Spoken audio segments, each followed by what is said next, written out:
as we close, do you have any questions for me? Oh wow. I don't think I have any questions for you. Like, how are you figuring out your purpose, Dr. Stephenson? Well, like, you know, those 4 words, Mm-hmm. quiet moment. I'm becoming better, more in tune with stillness and quietness, because I understand how important it is to listen, and to listen actively, and to quiet down the noise, and more about the noise that's in me. Mm-hmm. The external forces are not going to define who I am. I've already made a decision. It's what's on the inside. So my focus is to quiet down the noise on the inside, so I can really and truly listen and pay attention to who I am, what I'm doing, what I should be doing, not doing. So introspection, again, is very much a part of that, because I'm really looking within and examining my steps, my walk in the past and now. Mm-hmm. But that is what will inform what I do in the future. So clear examination is going on. And then I'm engaging myself, and I'm engaging myself in a very deliberate, intentional way, that as I walk and leave my footprint, it's saying something, and it's aligned with what I am discovering I'm here to do. So that is how I am pursuing, and it's in pursuit. Right. It's in pursuit. And for me, the fulfillment, it's not so much about the fulfillment, but it's the pursuit. Mm-hmm. Because I understand that my purpose is while I may fulfill it here, there's going to be something else and something else and something else. Because the work is ongoing, it's continuous. Right. It's not ending until I can't do anything about it, right? But this is true. And hopefully, at that point, it will have made a difference somewhere along the line. So that's how I am pursuing my purpose. That's how mine is. And of course, all of that is informed by my early days, you know, my mother being such an important trailblazer in my life. She set the standards, and through her way she lived her life, I learned. Right. Yeah, she played such an important role, the most important role, I would say. And so that's where it all started for me personally. And then my family members, siblings, and the closeness, and by extension, my cousins and other important people in my life, my surrounding, the ecosystem that I grew up in and continue to live in. Yeah. That's informing my sense of purpose and my understanding of it. Yeah. Well, That's so interesting, because we go back to that, that whole early days, that foundational, how important that foundation is.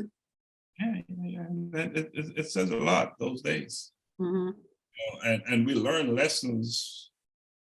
Not everything that happened during those days are good things. Mm-hmm. Even those, it's almost like if it's such a smooth walk, then you're not learning, you're not growing. You have right. You have to have the challenges. You have to become uncomfortable in your space to grow, right? Mm-hmm. You're not truly growing unless you're in challenge. You're walking down roads that you've never walked before. Right. Yeah, so it's not, nobody said it was going to be easy, right? No, not at all. Not at all. It's not an easy road. You're always going to have obstacles. Yeah, those bumps, right? They say that, those early settlers, they had to, pick arrows out their backs and do all that, but they're the ones that really made it happen. Mm-hmm. Yeah. The road least traveled is a road that yeah. More, right?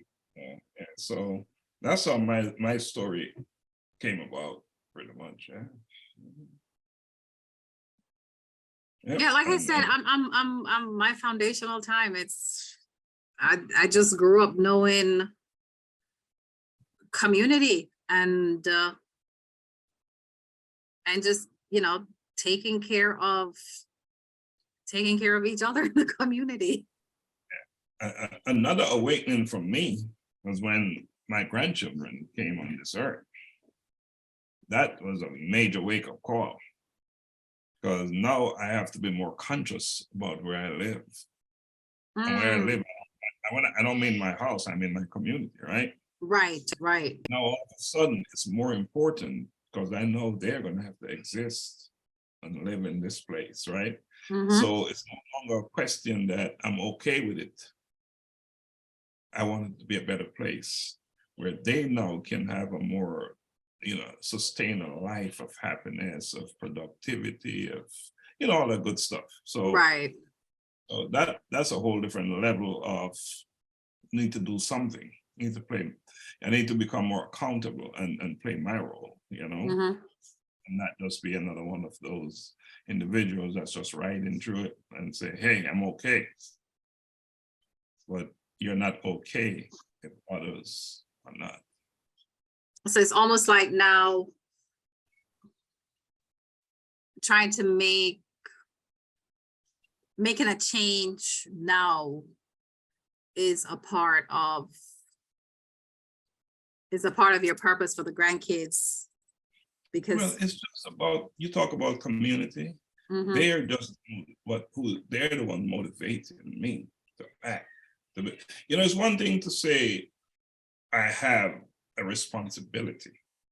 It's another thing to act on your responsibility. So we've always had that responsibility. You know, some people resist it, but we know we do, right?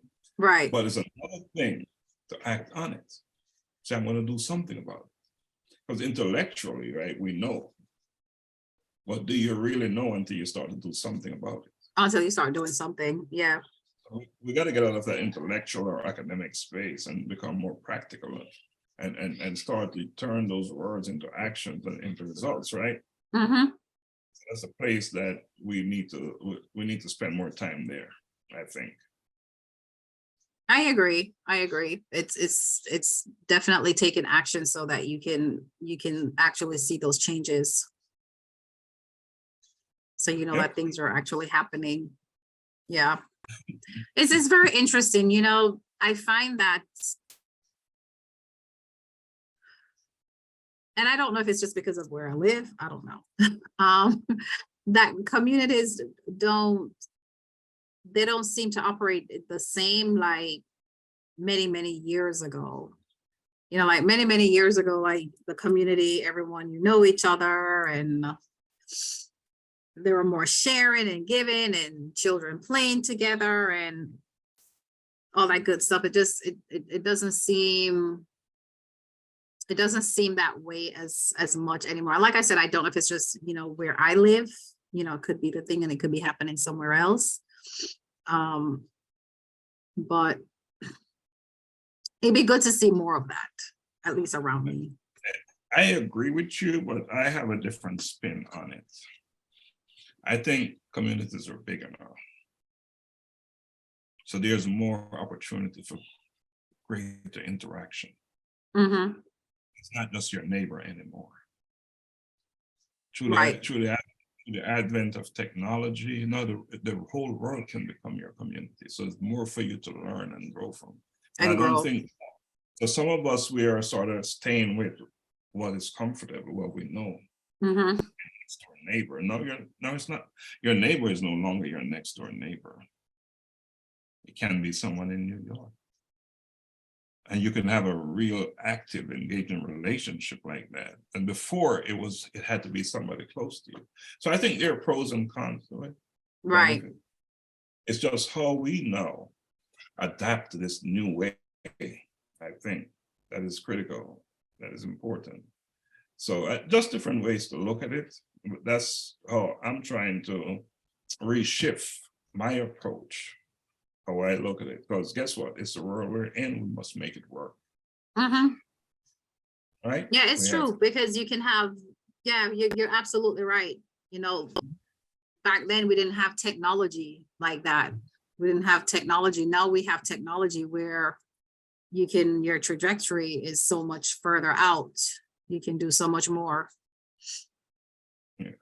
And I think what's important to Donna is, how do we leverage technology to work for our community, right? I think that's the focus for me, is how do I leverage it? And I think it's a level of curiosity that we need to get back to get the most. You know, there's so many things, oh, technology is this, it's that. Okay, there's some things that, there's some good, that there's some bad that comes with good, right? Right. But how do we extract the good and avoid the bad is the thing. And I think that it just opened the floodgates, you know, for us to, so now we need to just capitalize on that and utilize it to the best. I mean, here we are talking on a Zoom. I know, right? On a Zoom. And so you can, you know, families now can, wherever they are in the world, get together. You know, that is so true. Like, you can really, yeah, like you can have family reunions on Zoom. Yeah, so yeah, you can touch one another in person, but there's only so few. No, it's wide open. Right. So I think it's what it is that happened.